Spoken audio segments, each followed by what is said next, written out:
puis d'autre part, c'est une question, quelle est la place, justement, tu as commencé ton exposé en parlant des Amérindiens, mais quelle est la place des Amérindiens aujourd'hui dans ces courses de traîneau, justement voilà. Alors, la place des Amérindiens est présente, tout d'abord. Dans les courses de traîneau, il y a eu un certain nombre de champions d'origine amérindienne.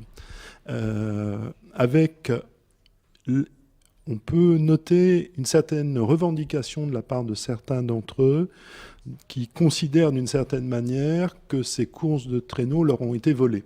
Voilà. Ce que j'indiquais, c'est que donc dans le premier âge d'or de ces courses, celle-ci faisait l'objet de paris très importants. Ceci a complètement disparu dans le deuxième âge d'or actuel. Il n'y a plus de paris. Il n'y a plus de paris, à l'exception, mais je n'ai pas travaillé là-dessus, des villages. Des villages donc autochtones. Ouais. Voilà. Il y a Paris, il y a... Alors, ce qu'on observe, c'est, de manière générale, il y a des jeux parallèles, quoi. Mais sur les courses elles-mêmes, il semble y avoir des paris importants, donc dans les villages de l'intérieur, qui ne sont pas desservis justement par le système routier. Ouais. Et puis, autre élément aussi, qui est intéressant parce que ça montre aussi comment les pratiques ludiques se déplacent. Ces populations indiennes investissent maintenant de plus en plus sur des courses de hors-bord. Donc l'été, courses qui nécessitent aussi un savoir technique parce qu'on manipule les moteurs de manière à les pousser au maximum, etc. Et qui demandent donc un certain savoir technique, la connaissance des cours d'eau, etc. Voilà. Et aussi là, sous la forme de course, alors que ce n'était pas, me semble-t-il, une pratique traditionnelle auparavant. Je ne sais pas à ma connaissance. Mais ça, je ne sais pas. À la différence, si on franchit le détroit de Bering, des populations d'éleveurs de rennes traditionnelles qui, depuis probablement toujours, là, se livraient à des courses donc, de traîneaux de rennes et qui sont très bien décrites à la fin du 19e siècle par des ethnologues. Ouais. Mais là, c'est aussi la différence entre, du coup, un animal qui se nourrit de lui-même sur place, en quelque sorte, et un chien que l'on doit nourrir et qui nécessite, du coup, des frais tout à fait importants pour pouvoir le présenter dans les meilleures conditions, quoi. Ouais. Il y a aussi une évolution qui est très notable, c'est dans le comportement des chiens. Et je notais dans le film sur l'Iran ce paradoxe entre un taureau hyper combatif et en même temps la gentillesse qu'il développe à l'égard des êtres humains qui évidemment le caressent sans cesse, etc. Au début du XXe siècle et jusque finalement les années 60-70, le chien de traîneau est considéré comme un animal dangereux. Aujourd'hui, ce sont devenus de véritables peluches qui sont manipulées par les enfants sans aucun problème, etc.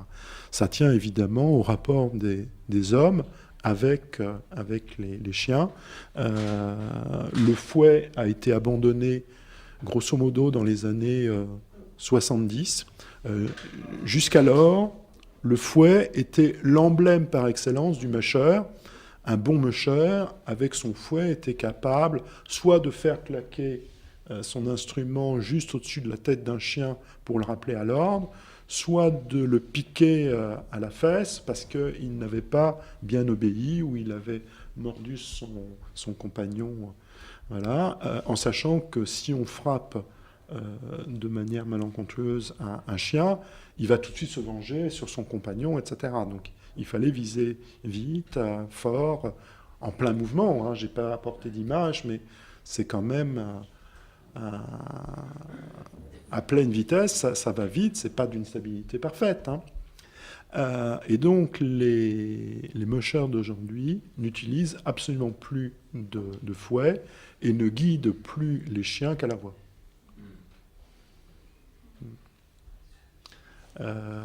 Une autre précision aussi, parce que je réalise que j'ai souvent dit les mêcheurs, les hommes, etc. Il faut savoir que c'est alors un des rares sports où il y a égalité entre hommes et femmes aujourd'hui, et ça à la fois pour les humains et pour les chiens.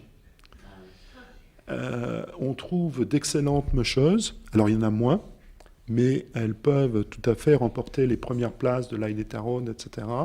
Et de la même manière, les chiens qui tirent les traîneaux sont indifféremment des mâles ou des femelles.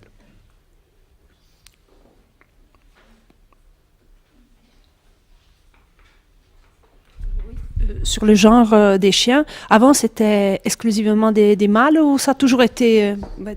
Ça a toujours été, oui. Alors qu'en revanche, dans la première partie, dans ce que j'appelais le premier âge d'or du mushing, là, les mushers étaient des hommes. Et il y a quelques rares exceptions, mais alors qu'aujourd'hui, c'est devenu monnaie courante et tout à fait accepté par tout le monde.